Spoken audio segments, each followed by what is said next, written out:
let's do maybe in 60 to 120 seconds. What got you interested in stage hypnosis? Well, without a doubt, it was November 74, seeing the amazing Kreskin do a show live where he talks about how he doesn't hypnotize anybody and then does a whole bunch of suggestibility tests and through heteroaction creates a trance state with everybody. Yeah. So you watched a show and this guy claimed that he wasn't I've never seen Kreskin, so he claimed that he wasn't hypnotizing anyone. And he did a series of suggestibility tests. We have videos on YouTube about this. It builds heteroaction. Right, meaning? Which you're getting, just increases your... Clarify heteroaction. Heteroaction is when someone responds to any suggestion, it increases the likelihood that they will respond to the next suggestion. A different one, a totally different one. A different one, yeah. And whereas if you come back to the same suggestion, that's called homoaction. Homo like homogeneous. Same, hetero meaning other. Yeah, like if you dissolve sugar in water, it's a homogeneous solution. Okay. There you go. I thought the chemistry would come in at some point. Yeah, there you go.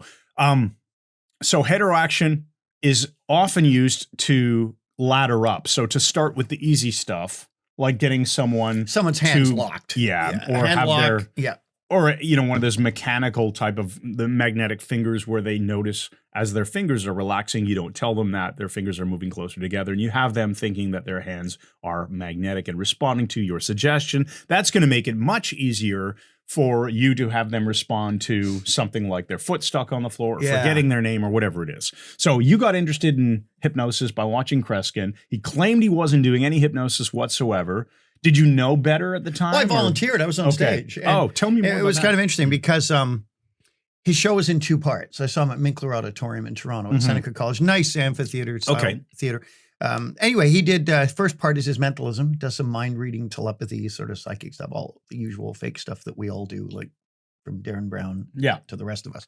And that's the first part. Then he takes a break, comes back out wearing something vaguely inappropriate, and then I know does what you mean. his hypnosis show, which is, there's no hypnosis. And he does the entire straw man thing.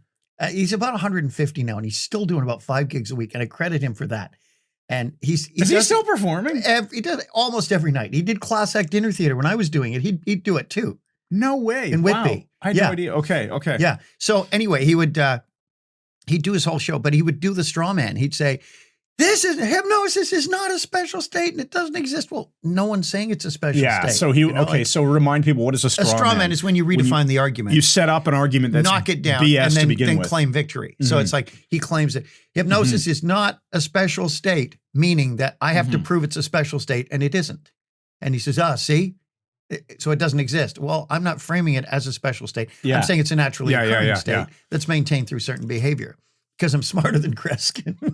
I can't believe I said. That's really good. I don't know where that came from. We are not editing that out. No, I don't know where that came from other than abject pride. But anyway, I've seen him and met him. Very nice guy. Oh, that's way too funny. Okay, so. Anyway, so I saw this and I watched what he's doing and I thought, man, if I just fired a bunch of these tests one after another, would I get the same response? And you didn't know the answer to that yet, no, right? because I've been doing hypnosis since I was 12, right? Since Oh, that's true. Of course. Yeah. You'd already, you got the Walter B. Gibson book. Yes. Or Gibson.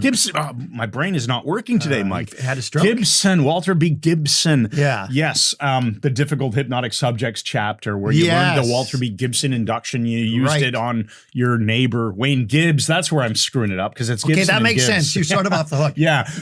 Actually, when we shot a video on that the other week, that's where I was like, oh, that's weird. Gibbs?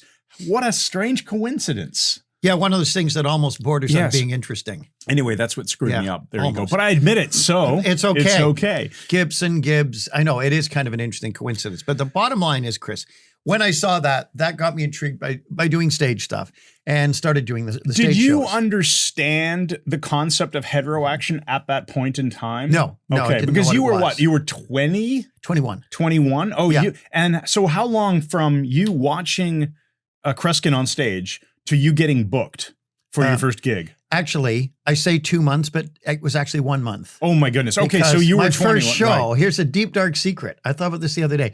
My first show actually was not my first show. The one when I quit my job, I was tested by Music Shop, the agency, to see if I could do a show. And I did a corporate gig, was my first gig in December December 1974. Right. And it was a disaster. And they still hired you. Well, music shop did. Yeah. Okay. I couldn't get anyone's attention. Nobody would. I was just furious. I didn't even go to the suggestion part. Oh man. Just did some weak mentalism that bombed and felt terrible.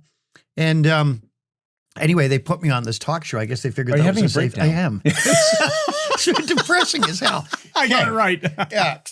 Let's end this whole discussion now. But anyway, so that was technically the first show, but because it never really became a show, it was just me up there like getting pissed off and not. You don't call it a show. They weren't even. They were eating and talking to each other. I don't call it a show. So you're comfortable lying about this? Pretty much. Okay. But I admit it, so it's okay. Okay, that's hilarious. So 2 months, 1 month, whatever, you basically saw Kreskin, said to your buddy who was a booking agent, I can do this. Yeah, and I did some and then you stuff. so you had a month or two to get your act together. Yes. Literally. Yes.